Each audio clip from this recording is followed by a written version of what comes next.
kepada Allah Subhanahu wa Ta'ala yang telah melimpahkan rahmat dan karunia-Nya sehingga kita dapat berkumpul di ruangan ini. Salawat berakah dan salam tidak lupa kita hadiahkan kepada baginda Nabi Muhammad SAW. Yang terhormat Ibu Kepala Sekolah SD Negeri 18 Ladang Lawe, yang terhormat Majelis Guru SD Negeri 18 Ladang Lawe, yang terhormat karyawan-karyawati SD Negeri 18 Ladang Lawe. Baiklah, kali ini kita berkumpul, alhamdulillahirobbilalamin, kita dapat berkumpul bersama-sama dalam rangka yaitu berbagi praktik baik, diseminasi aksi nyata modul 1.4 budaya positif yang akan disampaikan oleh Bu Maria Fitri Andayani nantinya.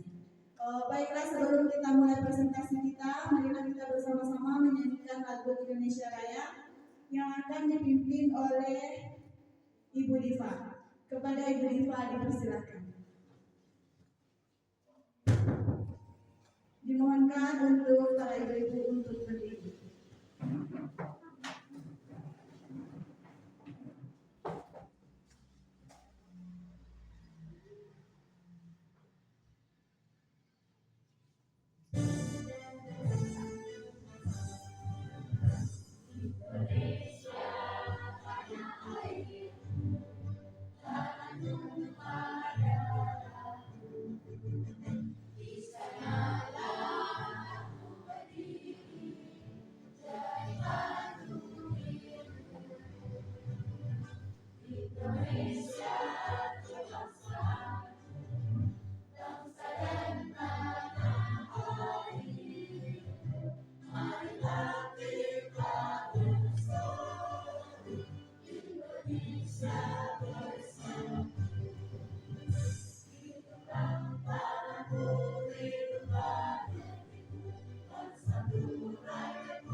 Silakan duduk para ibu semuanya.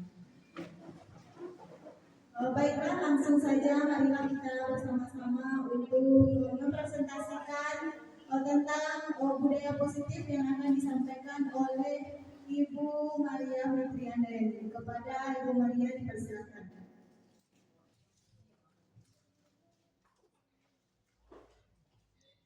Bismillahirrahmanirrahim. Assalamualaikum warahmatullahi wabarakatuh. Baiklah, sebelumnya terima kasih kepada moderator yang sudah memberikan kesempatan kepada saya Maria Fitri Andayani untuk berdiri di sini. Terima kasih. Dan juga ucapan terima kasih mari ucapkan kepada ibu-ibu majelis guru, karyawan dan karyawati SD Negeri 18 Ladang Lawe yang telah memberikan waktu dan kesempatannya sehingga pada saat ini kita masih dapat berkumpul lagi di sini untuk melaksanakan berbagai praktik baik diseminasi aksi nyata modul 1.4. Nah, ini merupakan suatu kebanggaan bagi kita ya ibu-ibu, karena udah 2 hari ini kita melaksanakan ini. Sebelumnya ada juga rekan saya Ibu Adik yang Nilis dan Ibu Suslaimi, dan sekarang saatnya giliran saya pula akan menyampaikan praktik baik mengenai apa itu yang dimaksud dengan budaya positif ini. Nah, semoga dengan penyampaian materi ini nanti dapat kita terapkan dalam lingkungan sekolah kita. Oke. Nah, sebelum saya mulai ini, saya bertanya terlebih dahulu. Adakah di sini ibu-ibu yang mengetahui kira-kira kalau mendengar kata budaya positif, kira-kira apa itu budaya positif ibu-ibu? Ada yang tahu? Apa yang terlintas kira-kira kalau mendengar kata budaya positif? Berarti apa itu kira-kira? Apa itu? Ya, coba perspektifnya Bu.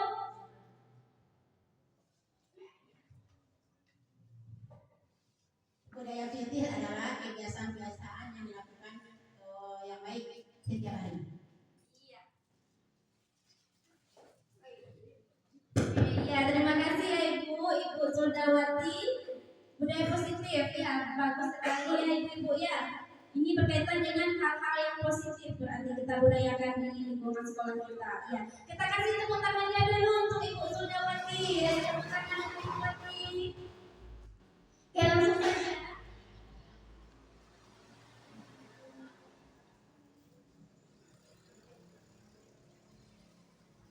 Pak.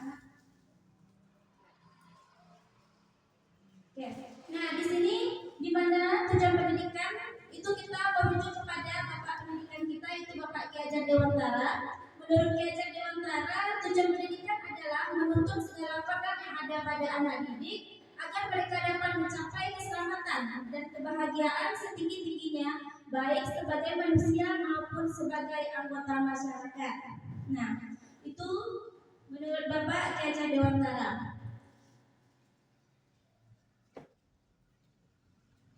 Kemudian selanjutnya,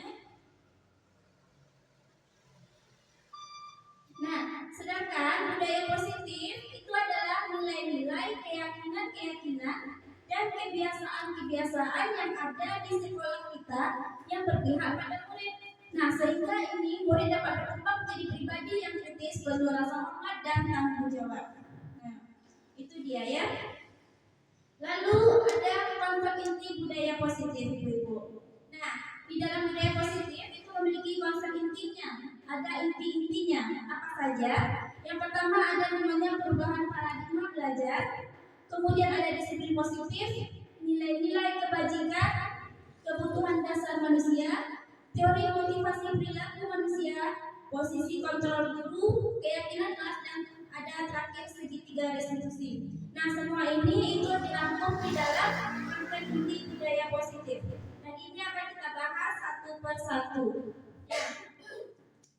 Oke, yang pertama itu ada pembelajaran dengan paradigma baru.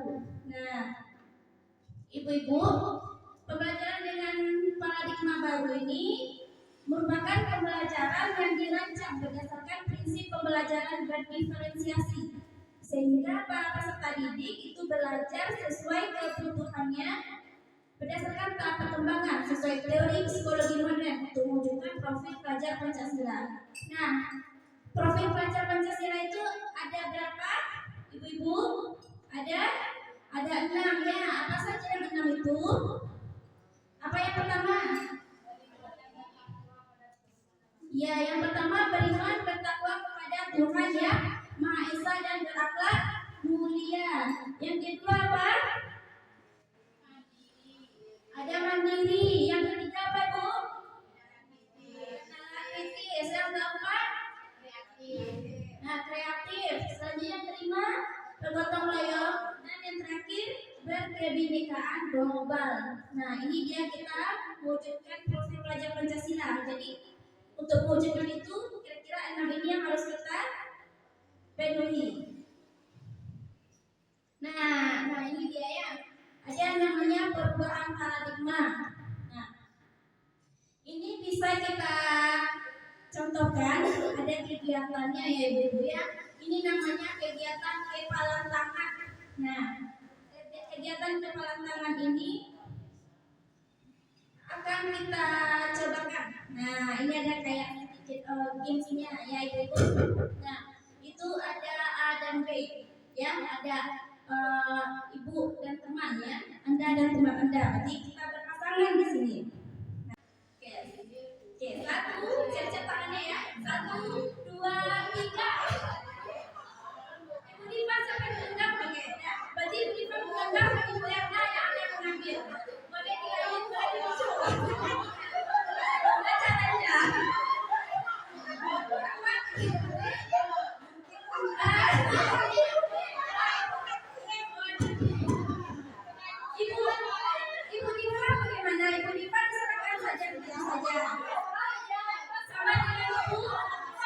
pengajuan.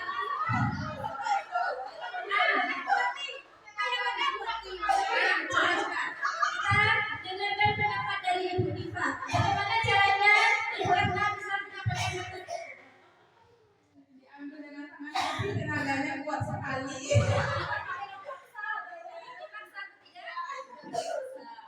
Nggak mau dia ngasih.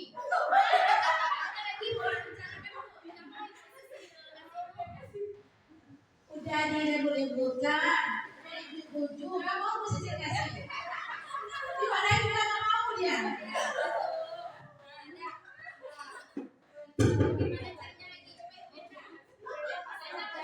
apa saja. Takut kalau nilainya dikurangin.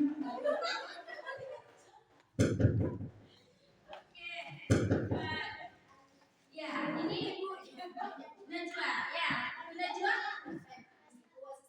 Siapa? Oh, Alia. Bagaimana? Siapa yang mendapatkan lagi kertasnya? Najwa mendapatkan. Dikasihnya begitu saja? Iya, pas saja. Iya. Oke. Nah, ibu-ibu. Jadi di sini maksud yang tadi itu adalah itu sama dengan kita mengontrol di sini ya. Ada yang mengontrol meskipun sebenarnya dari luar itu ada gangguan misalnya yang menghalangi kita, yang akan mengganggu kita. Tapi di sini sebelumnya saya tanya dulu, siapa kira-kira di sini yang kontrolnya itu? Kontrol itu dari A dipegang atau yang B? Yang memegang kontrol atas game tadi itu. Ya ada dari diri sendiri, ada dari luar ya. Cuma yang memegang tentu kita sendiri ya. Kalau kita tidak mau memberikan, otomatis yang sebelahnya itu nggak akan dapat, ya Bu ya. Nah seperti itu. Ada yang sama sekali dia mau membagikan saja, pas-pas saja dia diberikan saja, diberikan seperti itu. Nah itu sedikit hiburan gamenya saja ya Ibu ya. Oke. Nah lanjut.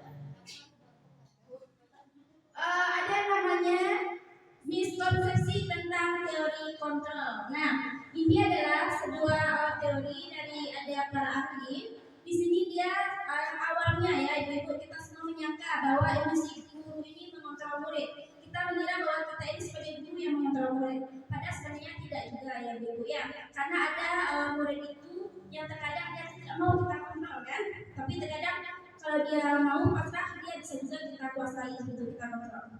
Kemudian ada lagi ilusi bahwa semua kekuatan positif, efektif dan bermanfaat.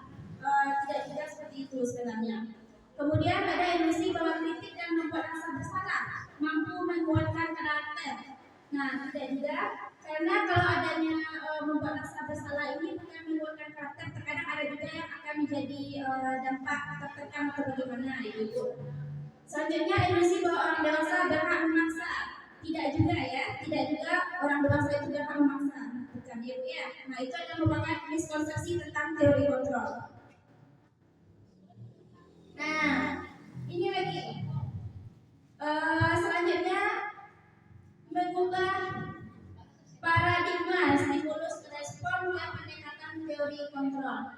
Nah ini ada perbedaan ya Bu tentang stimulus respon ini, di mana kalau menurut stimulus respon itu realita atau kebutuhan kita itu sama, kita memiliki kebutuhan sama. Padahal kalau di teori kontrol itu kebutuhan kita itu berbeda sebenarnya.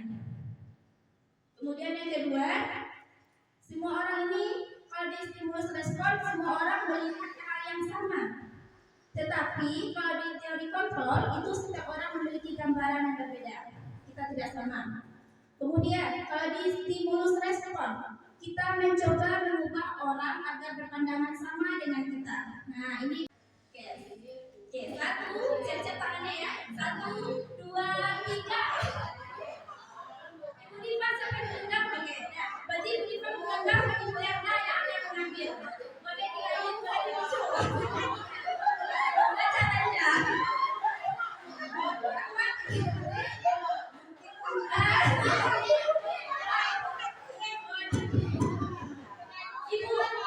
Ibu Diva bagaimana? Ibu Diva diserahkan saja begitu saja. Sama dengan Ibu. pengajuan.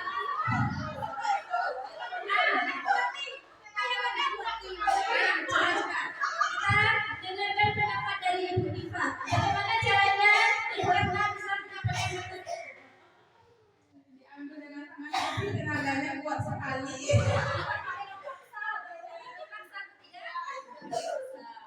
Nggak mau dia ngasih.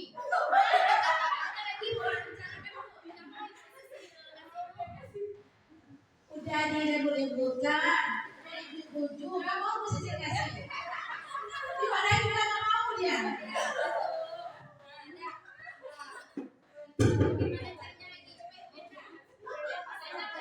Pasang aja. Takut nanti nilainya dikurangin.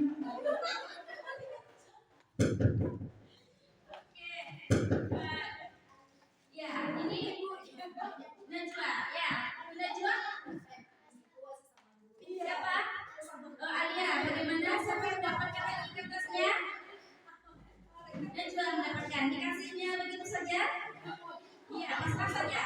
Iya. Oke. Nah, ibu-ibu. Jadi di sini maksud yang tadi itu adalah itu sama dengan kita mengontrol. Di sini ya ada yang mengontrol meskipun sebenarnya dari luar itu ada gangguan misalnya yang menghalangi kita yang akan mengganggu kita, tapi di sini sebelumnya saya tanya dulu siapa kira-kira di sini yang kontrolnya itu kontrol itu dari A dipegang atau yang B yang memegang kontrol atas game tadi itu. Ya ada dari diri sendiri, ada dari luar ya. Cuma yang memegang tentu kita sendiri ya. Kalau kita tidak mau memberikan, otomatis yang sebelumnya itu nggak akan dapat, ya Bu ya. Nah seperti itu. Ada yang sama sekali dia mau membagikan saja, pas-pas saja dia diberikan saja, diberikan seperti itu. Nah itu sedikit hiburan gamenya saja ya Bu ya. Oke. Nah lanjut. Ada namanya miskonsepsi tentang teori kontrol. Nah, ini adalah sebuah teori dari ada para ahli. Di sini dia awalnya ya ibu-ibu kita semua menyangka bahwa emosi guru ini mengontrol murid. Kita mengira bahwa kita ini sebagai guru yang mengontrol murid. Padahal sebenarnya tidak juga ya ibu ya. Karena ada murid itu yang terkadang dia tidak mau kita kontrol kan, tapi terkadang kalau dia mau pasrah dia bisa juga kita kuasai gitu kita kontrol. Kemudian ada lagi ilusi bahwa semua kekuatan positif, efektif dan bermanfaat. Tidak juga seperti itu sebenarnya. Kemudian ada ilusi bahwa kritik dan membuat rasa bersalah mampu menguatkan karakter. Nah tidak juga karena kalau adanya membuat rasa bersalah ini bukan menguatkan karakter, terkadang ada juga yang akan menjadi dampak tertekan atau bagaimana itu. Selanjutnya ilusi bahwa orang dewasa berhak memaksa. Tidak juga ya, tidak juga orang dewasa itu berhak memaksa, bukan ya Bu ya. Nah itu adalah merupakan miskonsepsi tentang teori kontrol. Nah ini lagi selanjutnya mengubah paradigma stimulus respon dan pendekatan teori kontrol. Nah ini ada perbedaan ya Bu tentang stimulus respon ini, di mana kalau menurut stimulus respon itu realita atau kebutuhan kita itu sama, kita memiliki kebutuhan sama. Padahal kalau di teori kontrol itu kebutuhan kita itu berbeda sebenarnya. Kemudian yang kedua, semua orang ini kalau di stimulus respon semua orang melihat hal yang sama. Tetapi kalau di teori kontrol itu setiap orang memiliki gambaran yang berbeda. Kita tidak sama. Kemudian kalau di stimulus respon kita mencoba mengubah orang agar berpandangan sama dengan kita. Nah ini memahami pandangan orang lain tentang dunia. Nah berarti kita bukan memaksa tapi kita mencoba orang untuk memahami kita gitu ya. Kemudian kalau di stimulus respon perilaku buruk dilihat sebagai suatu kesalahan. Sedangkan kalau di teori kontrol semua perilaku ini memiliki tujuan. Nah selanjutnya stimulus respon orang lain bisa mengontrol kita. Nah, kalau di respon tadi. Sedangkan kalau di teori kontrol, hanya kita yang bisa mengontrol diri kita sendiri. Itu contohnya seperti yang tadi. Nah,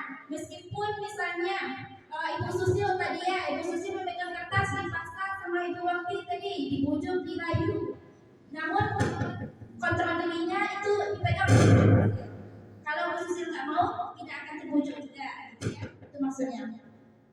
Selanjutnya, stimulus respon itu saya bisa mengontrol orang lain. Nah, sedangkan kontrol saya atau kita tidak bisa mengontrol orang lain. Nah, berarti kita tidak bisa semudahnya mengontrol orang lain gitu ya, Bu ya maksudnya. Dan stimulus respon itu pemaksaan ada pada saat rujukan gagal. Nah, ketika gagal menginginkan sesuatu adanya paksaan. Nah, itu kalau di respon. Sedangkan di teori kontrol, kolaborasi dan konsensus menciptakan pilihan-pilihan baru. Nah, ketika gagal berarti kita perlu di sini kolaborasi, bekerja sama kita karena kita gagal tadi. Nah, itu kalau di teori kontrol.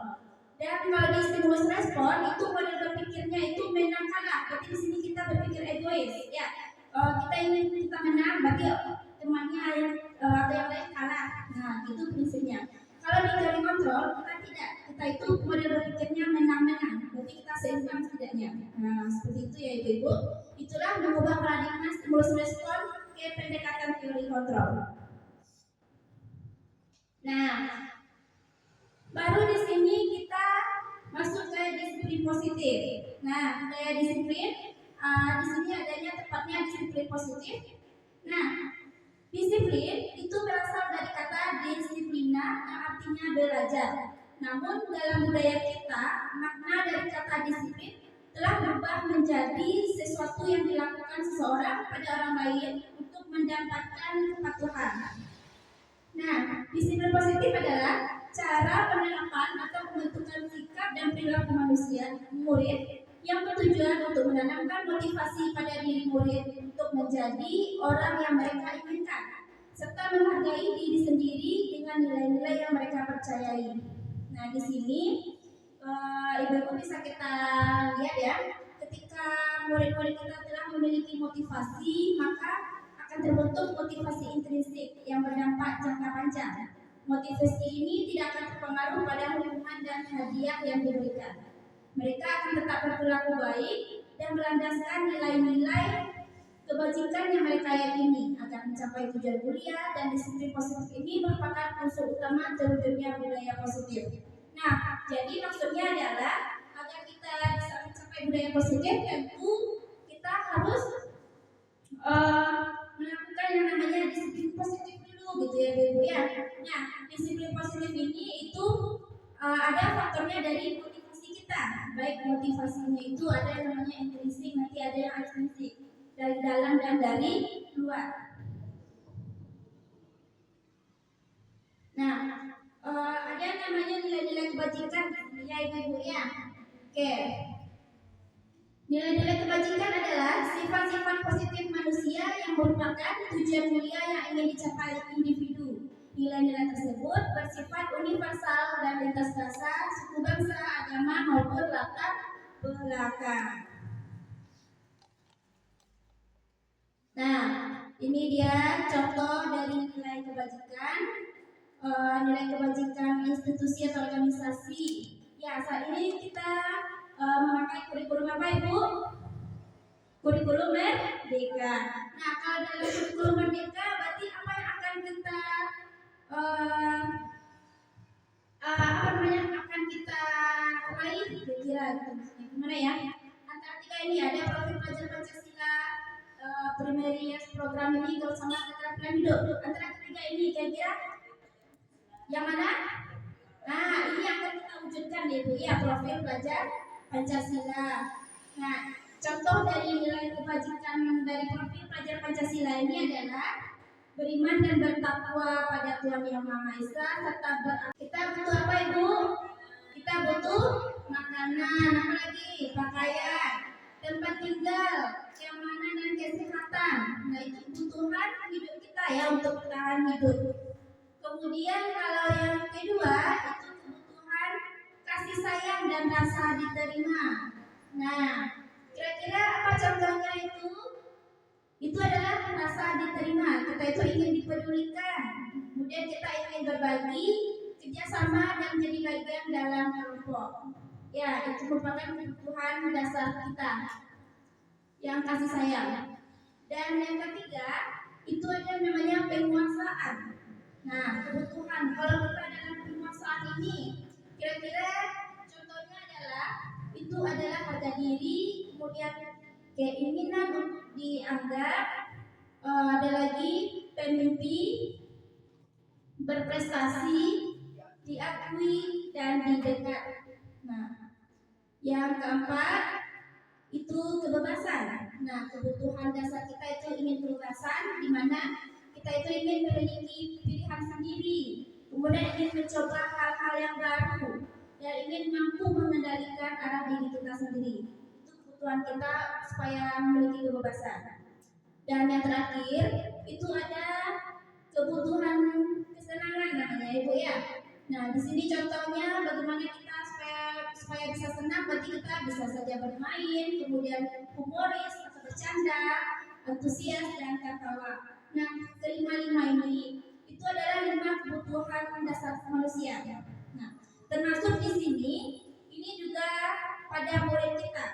Terkadang semua murid kita itu kan dia memiliki karakter yang berbeda, tapi ada terkadang dari siswa tersebut yaitu misalnya dia punya masalah ya, membuat masalah lah di sekolah, bertengkar atau segala macam, atau tidak mau mungkin mendengarkan kata-kata kita di kelas.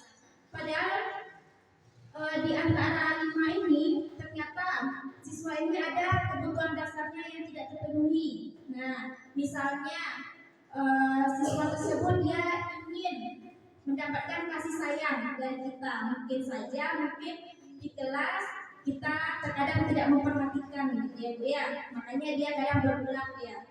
Itu supaya apa? Mungkin dia supaya dapat perhatian dari kita, bisa saja ternyata seperti itu. Nah, karena itu adalah 5 kebutuhan dasar manusia. Nah, ini dia tadi. Lanjut ya. Teori motivasi perilaku manusia. Nah, seperti tadi ada apapun yang kita lakukan, apapun yang diperbuat oleh siswa kita juga.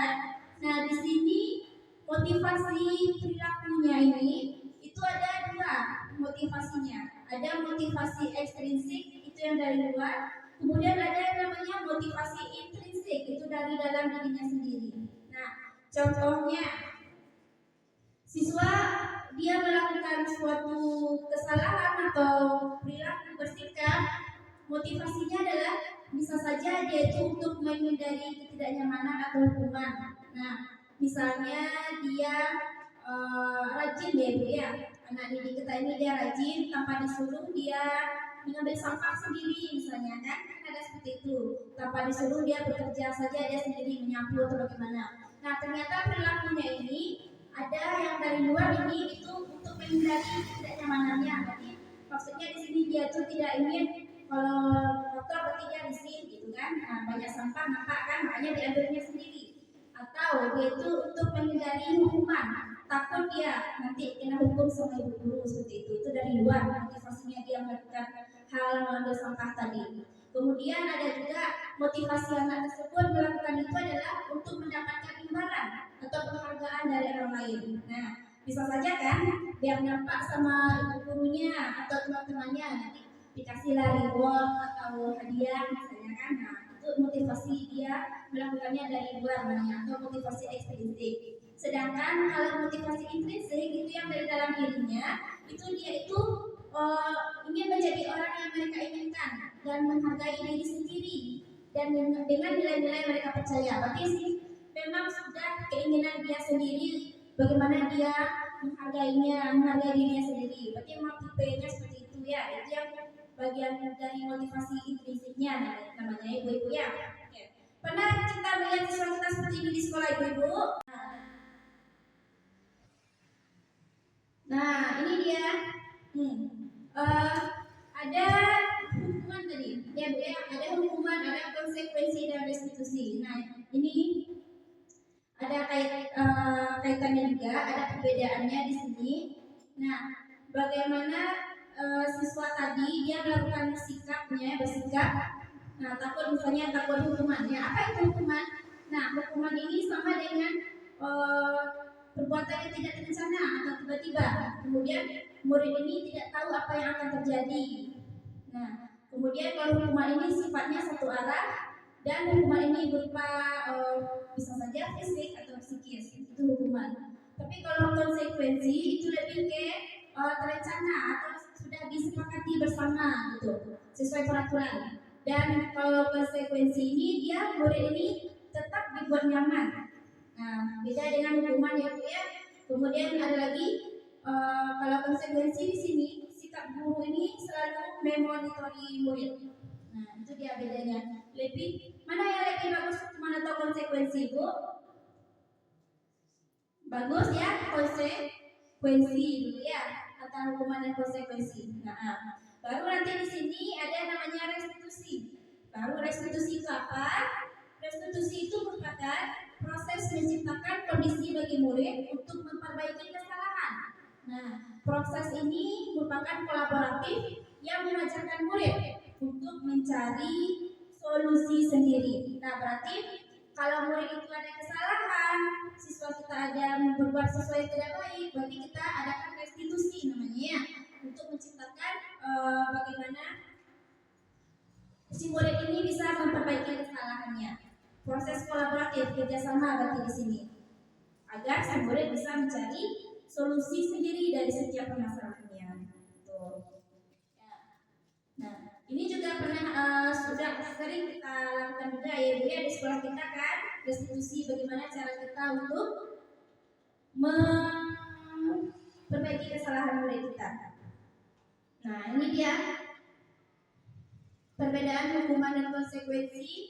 Nah, ada perbedaannya, yaitu kalau hukuman tadi itu sesuatu yang menyakitkan harus terjadi karena itu merupakan hukuman. Kalau konsekuensi sesuatu harus terjadi. Kalau kemudian hukuman itu akan membuat anak sakit ya, fisik maupun hatinya dalam jangka waktu yang lama kalau diberi hukuman. Sedangkan kalau konsekuensi itu membuat anak merasa tidak nyaman dalam jangka waktu yang pendek saja. Nah, beda dia ya. Kalau hukuman anak membenci kedisiplinan, sedangkan kalau konsekuensi kita berikan konsekuensi, anak ini akan menyukai disiplin jadinya. Nah, kemudian kalau hukuman ini dengan paksaan, sedangkan kalau konsekuensi itu dengan stimulus atau tanggapan. Selanjutnya hukuman itu mendorong anak menyakiti diri sendiri, sedangkan konsekuensi ini akan mendorong anak agar mudah menyesuaikan diri. Selanjutnya hukuman itu konsep diri yang buruk, kalau konsekuensi konsep diri yang baik. Nah, selanjutnya hukuman anak belajar untuk menyembunyikan kesalahan, karena diberi hukuman makanya disembunyikannya kesalahannya. Sedangkan kalau konsekuensi anak ini belajar untuk mematuhi peraturan. Nah, sedangkan terakhir itu hukuman adanya marah, rasa bersalah, dipermalukan dan merasa tak dihargai kalau diberi hukuman. Sedangkan kalau konsekuensi dia hanya kehilangan haknya, kemudian dibuat tidak nyaman, diasingkan hanya untuk sementara saja. Nah, jadi di antara hukuman dan konsekuensi tadi tentu lebih baik bagi si murid adalah menerima konsekuensi, gitu ya Bu. Nah, coba kita lihat ini ibu-ibu semuanya. Nah, ini ada contoh perbedaan hukuman dan konsekuensi. Nah, coba kita bersama kita bahas tindakan guru. Mencatat 100 kali di dalam buku. Kalimatnya, saya tidak akan terlambat lagi karena terlambat ke sekolah. Kira-kira apakah ini hukuman atau konsekuensi ya Bu? Apa? Hukuman. Iya ya. Kita lanjut dulu. Yang kedua, lari menyelilingi lapangan basket 2 kali karena terlambat hadir di sekolah. Hukuman atau konsekuensi? Hukuman. Oke. Yang ketiga,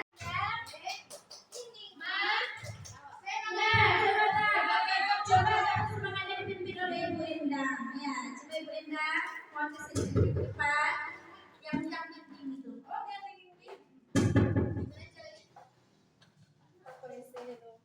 Oke Ibu, silakan berdiri semuanya. Oke, sebelum kita cobakan, saya cobakan dulu apa aja contoh dari tepuk semangat. Bukan semangat, itu Bu ya, ada yang baru. tepuk semangat. Dang dang dang.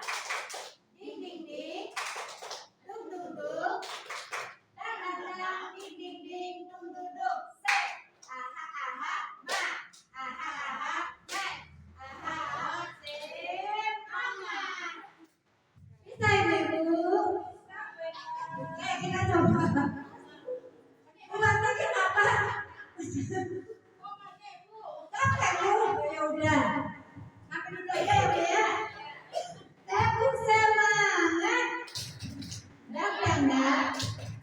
Ding ding ding, dung dung dung, dang dang dang, ding ding ding, dung dung dung. Say, aha aha, aha aha, aha aha.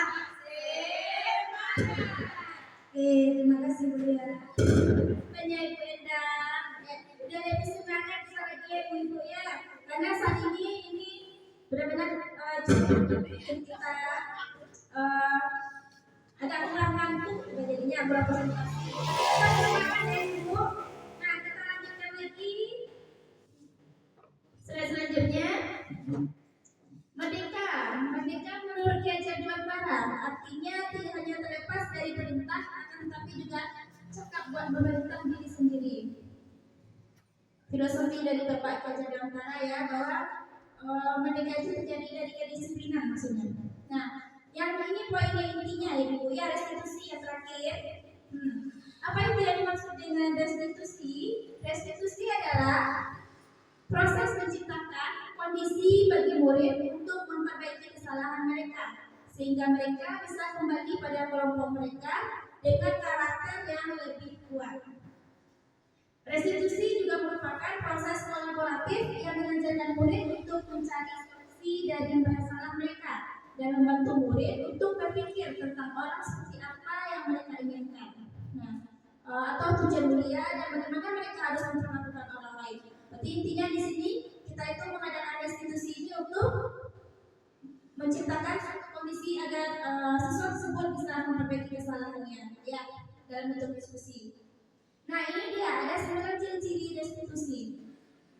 Yang pertama, restitusi bukan untuk menebus kesalahan, namun belajar dari kesalahan. Nah, kemudian yang kedua, restitusi ini untuk memperbaiki hubungan. Yang ketiga, restitusi merupakan tawaran, bukan paksaan. Kemudian yang keempat, restitusi menuntun untuk melihat ke dalam diri. Yang kelima, restitusi mencari kebutuhan dasar yang mendasari tindakan mereka tadi. Nah, kebutuhan dasar apa yang dia butuhkan tadi ya, sehingga dia melakukan kegiatan. Kemudian restitusi adalah cara yang paling terbaik. Kemudian restitusi fokus pada karakter bukan tindakan. Lanjut, restitusi fokus pada solusi. Dan restitusi mengembalikan murid yang berbuat salah pada kelompoknya. Berarti ini ya tujuan restitusi. Nah, ada 5 posisi kontrol guru. Posisi kita dalam melakukan restitusi dan terhadap anak. Ya, yang pertama ada posisi kontrolnya sebagai penghukum. Kemudian ada pembuat rasa bersalah bagi anak. Kemudian kita juga bisa sebagai posisinya sebagai teman. Kemudian ada lagi posisi guru ini sebagai pemantau. Dan ada posisi guru ini sebagai manajer. Nah, ini dia posisi kontrol guru. Nah, ini contohnya Ibu ya. Contoh penerapan 5 posisi kontrol guru. Kita contohkan kasusnya adalah siswa tidak memakai atribut lengkap saat upacara. Nah, ini dia. Dari tadi yang pertama, lari keliling lapangan selama 30 menit. Nah, ini merupakan penghukum. Ya, kita posisinya sebagai penghukum. Terakhir, apakah kamu tahu kesalahanmu? Kira-kira bagaimana kamu memperbaiki kesalahanmu? Nah, ini kita sebagai manajer. Kita ingin si anak ini tahu, sadar dengan kesalahannya. Itu sebagai manajer kita. Nah, coba kita lihat ya Ibu ya. Kita lihat di sini posisi kontrol apakah aku? Dari yang 5 tadi. Nah, saya kecewa sekali dengan kamu. Kira-kira kita ini posisi kontrolnya apa? Apakah penghukum atau membuat merasa bersalah, atau teman, atau manajer, atau pemantau? Kita lihat. Iya, membuat rasa bersalah ya. Tepuk tangan untuk ibu-ibu semuanya. Yang kedua, kamu tidak pernah benar melakukannya. Dan seperti ini apa?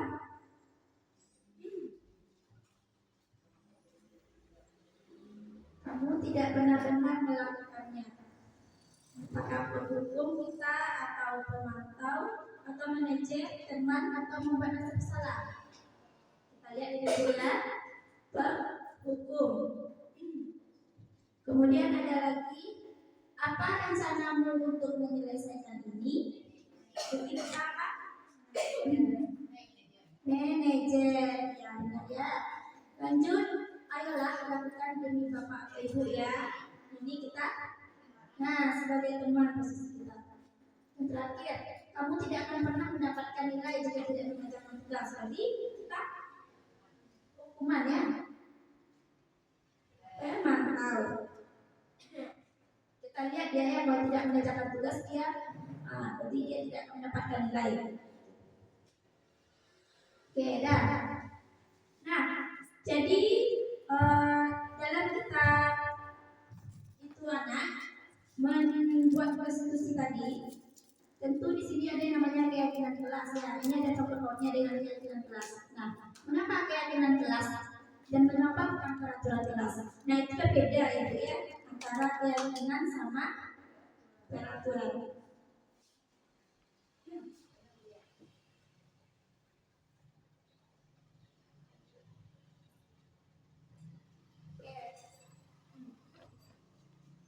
Nah, ini dia keyakinan kelas ya.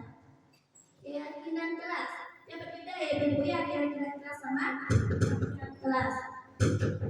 Coba siapa ibu-ibu yang bisa peraturan kelas kira-kira apa? Coba Ibu Adi.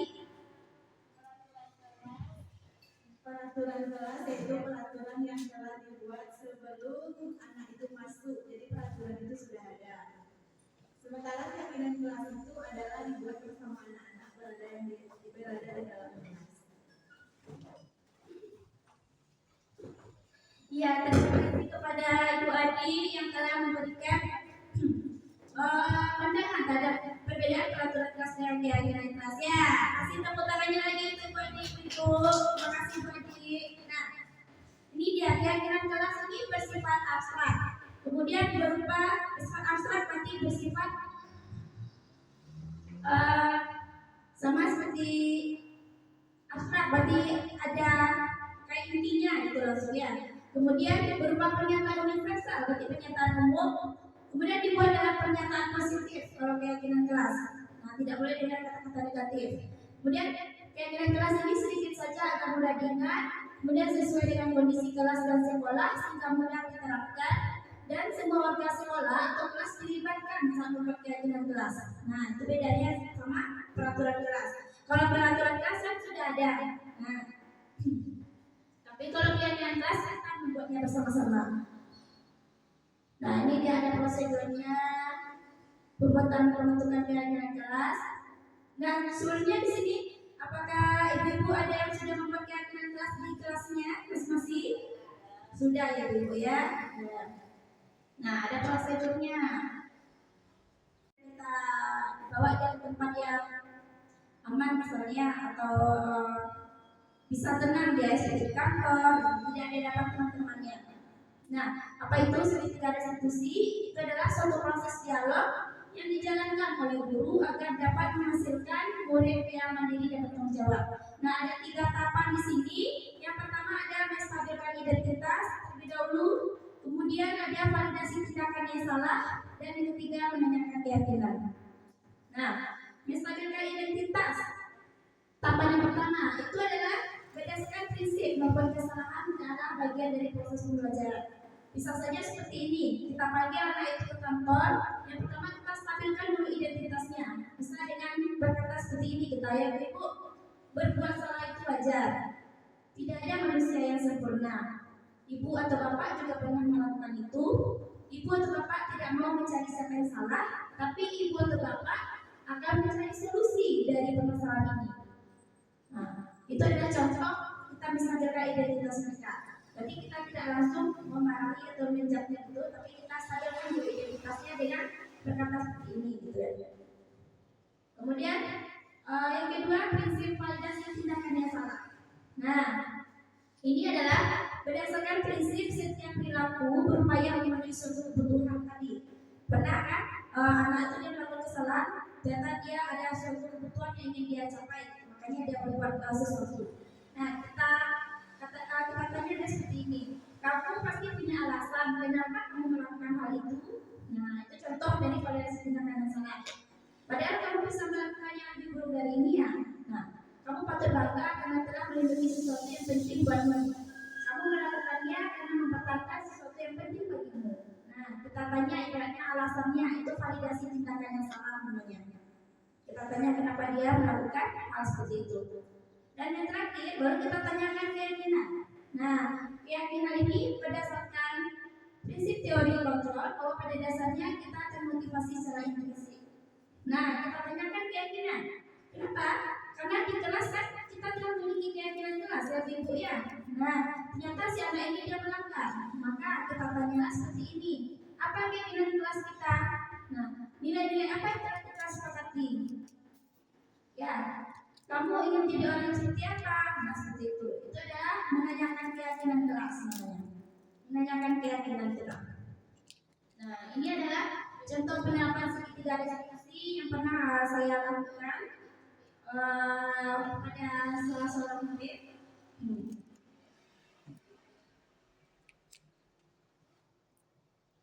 Nah, di mana murid tersebut dia dipanggil, kemudian dilakukanlah percakapan dengan murid tersebut. Nah, melalui ada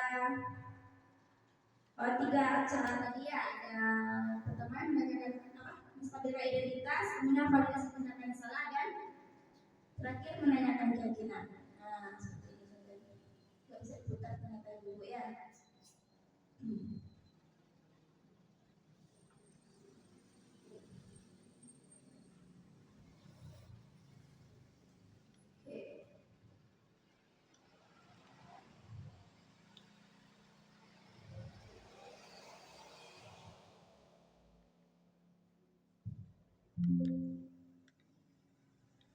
Ya, berarti dari ini sudah selesai ya materinya Ibu ya. Hanya sampai di sini.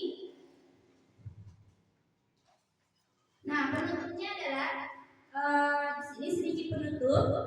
Jadi penerapan program disiplin positif hendaknya guru atau kita memiliki standar kepribadian profesional, pedagogik, dan sosial yang baik, di mana guru mampu merefleksikan dirinya dalam posisi kontrol saat ini dan bagaimana perjalanan dirinya sebagai manajer yang menuntut muridnya jadi insan yang mandiri, berdikari, dan bertanggung jawab. Nah, baiklah Ibu-ibu, materi saya hanya sampai di sini mengenai budaya positif tadi. Ya,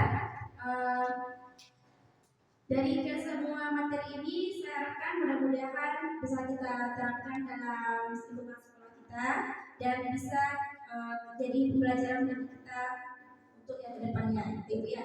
Nah, apabila ada kata-kata saya salah di sini, saya tulis saja Ibu-ibu. Apabila ada yang salah, saya mohon maaf dan terima kasih atas waktunya dan kesempatannya. Ya, sebelumnya apakah ada Ibu yang ingin bertanya terlebih dahulu? Ada yang ingin ditanyakan Ibu? Iya.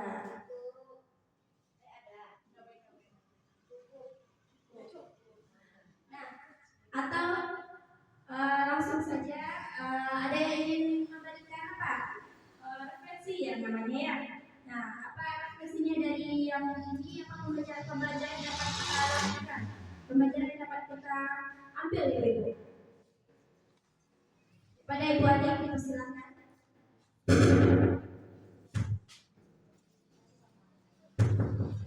Baiklah, terima kasih kepada Bulia yang telah memberikan kesempatan. Di sini saya ingin memberikan masukan ya Bulia ya. Alhamdulillahirobbilalamin. Dari sini saya mendapatkan ilmu baru bagaimana nantinya dalam menyelesaikan masalah anak di kelas. Nantinya saya akan memakai rumus yang diberikan Bulia, yaitu segitiga restitusi dengan memilih posisi kontrol yang terbaik tadi sebagai manajer ya Bulia ya. Alhamdulillah saya mendapatkan ilmu baru ini. Nah, untuk kedepannya saya akan mempraktekannya, di mana memiliki posisi sebagai manajer dan menyelesaikan masalah berdasarkan mangkas segitiga restitusi. Terima kasih kepada Bulia. kembalikan kepada Bu Dina. Oke, terima kasih kepada Ibu Adi Fitrianis yang telah memberikan saran dan masukannya dalam pertemuan kita kali ini ya. Terima kasih kepada Ibu. Kita kasih dulu tepuk tangannya untuk Ibu Adi, Ibu. Ya, baiklah, ya benar ya Bu Adi. Ya, berarti di sini kesimpulannya dalam melakukan diskusi berarti kita bisa menerapkan segitiga distribusi. Rumusnya tadi ada 3. Yang pertama apa? Yang pertama adalah stabilkan identitas, yang kedua validasi tindakan yang salah, dan ketiga adalah menanyakan keyakinan. Dan posisi kita sebagai guru itu lebih baik adalah posisi sebagai manajer. Nah, baiklah Ibu, saya cukupkan sampai di sini dulu pertemuan kita kali ini. Saya akhiri dengan wabillahi taufiq wal hidayah. Assalamualaikum warahmatullahi wabarakatuh. Saya kembalikan kepada moderator. Alhamdulillahirrahmanirrahim. Kita sudah mendapatkan ilmu baru dari kuliah. Semoga bermanfaat bagi kita untuk kedepannya sebagai pendidik. Baiklah, saya sebagai moderator, jika ada kata yang salah saya mohon maaf. Saya sudahi dengan Assalamualaikum warahmatullahi wabarakatuh.